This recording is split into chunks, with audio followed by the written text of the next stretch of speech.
Bonjour, on va reprendre donc la suite des petites vidéos qu'on va vous faire.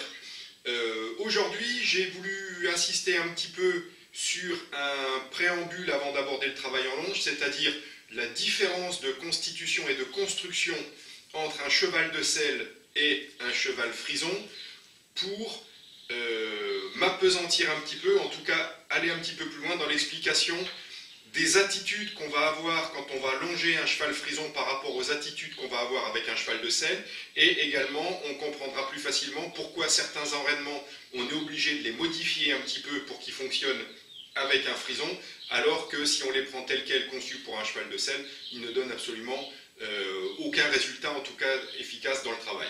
Donc le petit point que je voulais mettre en avant, c'est d'abord la différence de constitution entre ces deux chevaux. Donc je m'appuie ici sur ce petit poster qu'on a d'un cheval de selle. On voit ici un cheval de selle qui est en présentation, donc qui se tient, qui a été mis un petit peu beau pour faire une belle photo. Et ce que l'on constate, c'est qu'on a, je dirais, une orientation naturelle qui est relativement horizontale de notre cheval de selle, avec un angle tête-nuque qui est relativement ouvert. C'est-à-dire que l'angle entre la tête et la nuque va plutôt avoir tendance à s'ouvrir, une tête qui va partir vers l'avant sur une encolure qui ne va pas monter trop haut dans son attitude de présentation. Ça, c'est ce qui va concerner le cheval de selle.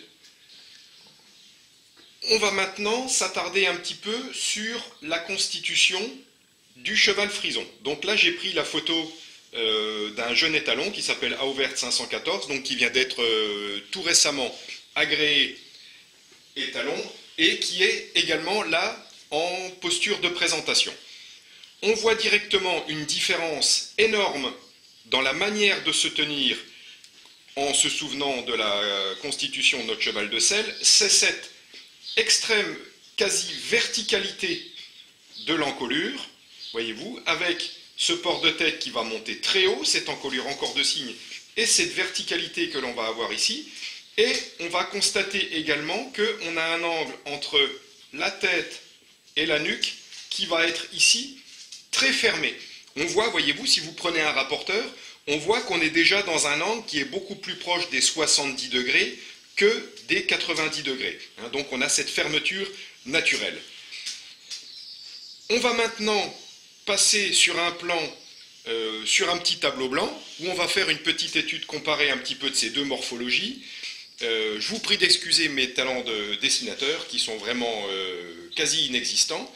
Et puis donc on va faire un petit peu une comparaison de ces deux attitudes et je vous expliquerai les conclusions que j'en tire, en tout cas ce que ça m'amène à faire quand je travaille les chevaux, en prenant en compte ces différences de posture entre frison, cheval de selle. Voilà, on se retrouve tout de suite.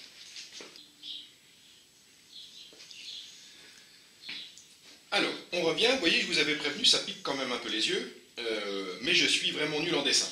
Mais j'espère que vous allez comprendre quand même. Donc j'ai repris schématiquement, en haut, l'attitude de présentation que l'on voyait sur le poster concernant le cheval de selle et sur la photo concernant Auvert, ce jeune étalon.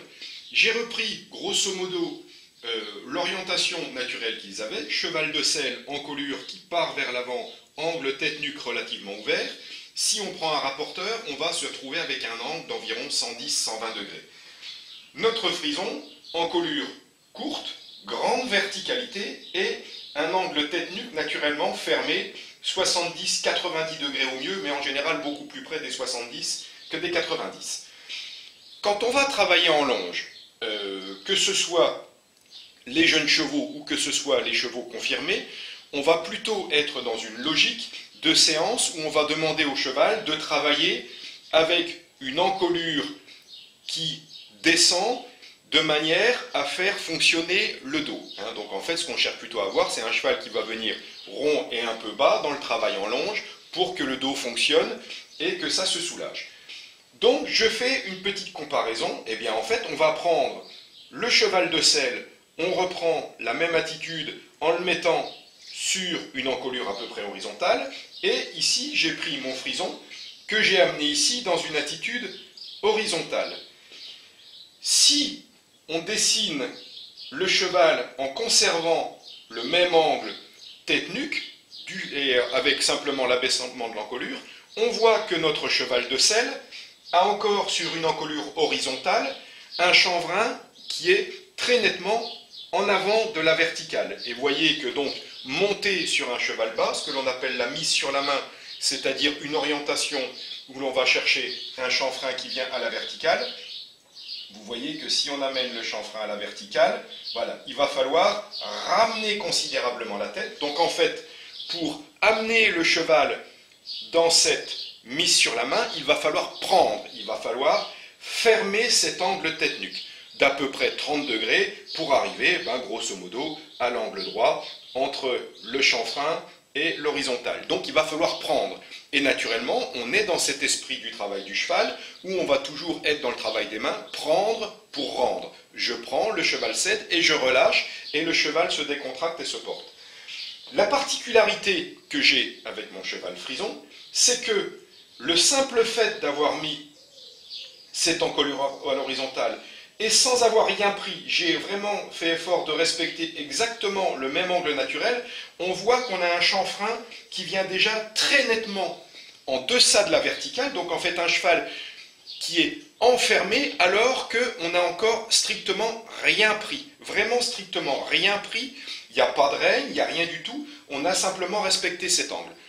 Je voulais insister un petit peu sur ce point, puisque ça va avoir une incidence toute particulière, c'est-à-dire que là, partant du principe que j'ai l'attitude à peu près normale et naturelle de mon cheval frison qui, dans le travail, a amené son encolure à l'horizontale, eh bien, si je remets en place le système prendre et rendre, il va être tout à fait naturel sur un frison que l'on travaille avec une encolure basse, et j'insiste bien, avec une encolure basse, donc c'est-à-dire la base de la nuque à hauteur du garrot, il sera tout à fait logique et naturel d'avoir un cheval qui va être dans une attitude enfermée.